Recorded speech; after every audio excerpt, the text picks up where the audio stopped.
মহাপ্রভু নিজের পরিচয় দিতে গিয়ে বললেন যে আমি বিপ্র নই, আমি রাজা নই, আমি গোপী ভর্তুর পদকমলের দাসনা দাস। তিনি আবির্ভূত হলেন, ছোটবেলায় ভাগবতকে আলিঙ্গন করলেন, মাঝখানে কি যে করলেন তার চিন্তার বাইরে।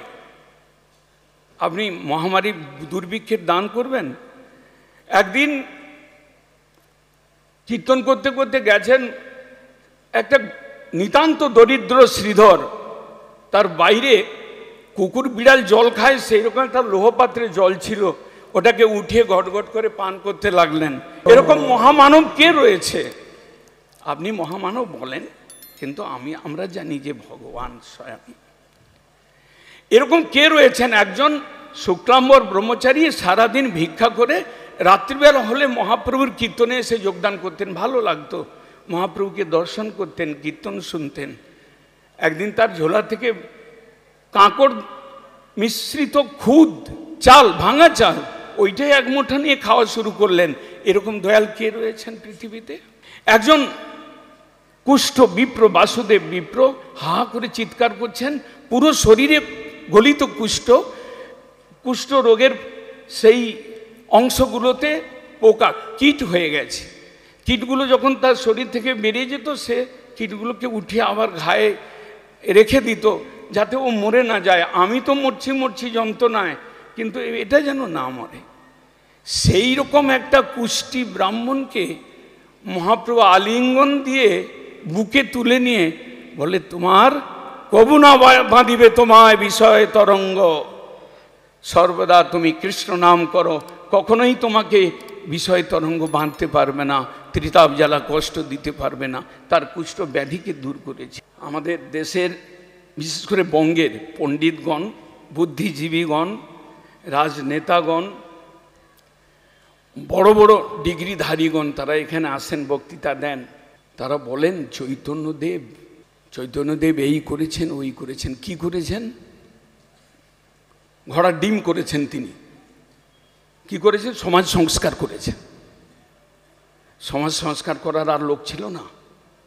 চৈতন্যদেব এসেছিলেন, ব্রাহ্মণগণে গিয়ে জন্মগ্রহণ করেছিলেন, তিনি সংস্কৃত পড়েছিলেন, তিনি সংস্কৃতের টোল খুলেছিলেন।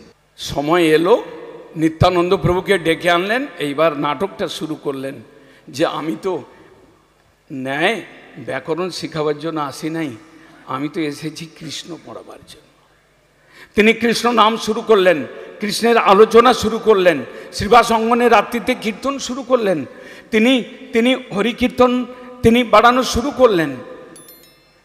তিনি কীর্তন করতে করতে তিনি সন্ন্যাস গ্রহণ করলেন, তিনি দক্ষিণে গেলেন, তিনি পুরীতে গেলেন, তিনি বৃন্দাবনে গেলেন।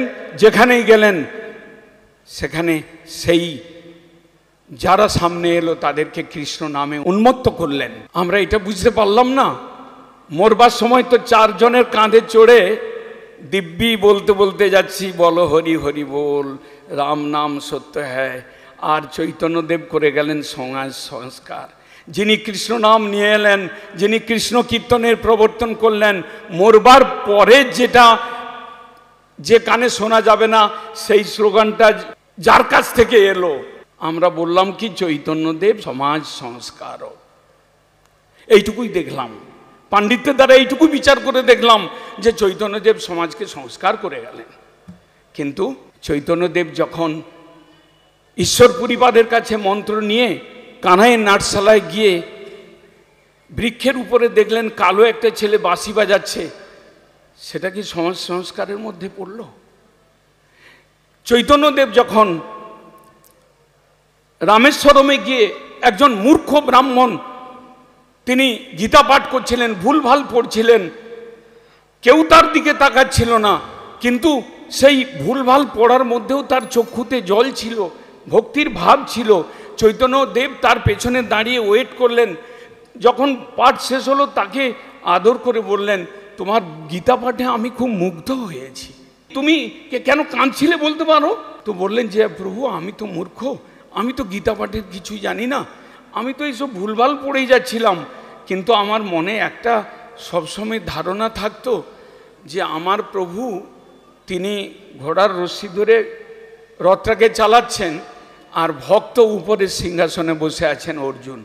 প্রভুর কি কৃপা, তিনি নিজ ভক্তকে উপরে স্থান দিয়ে তিনি তার ড্রাইভার হয়েছেন। এই কৃপা স্মরণ করে আমার চোখ দিয়ে জল আসত। মহাপ্রভু বললেন যে গীতা পাঠে একমাত্র তোমারই অধিকার রয়েছে, আমি তো আর কাউকে গীতা পাঠ করতে দেখলাম না। তিনি বললেন, মূর্খ বদতি বিষ্ণায় ধীর বদতি বিষ্ণবে উভয়ন্তু সমং পুণ্যং ভাবগ্রাহী জনার্দনম। এখন কৃষ্ণায় নমঃ, বিষ্ণু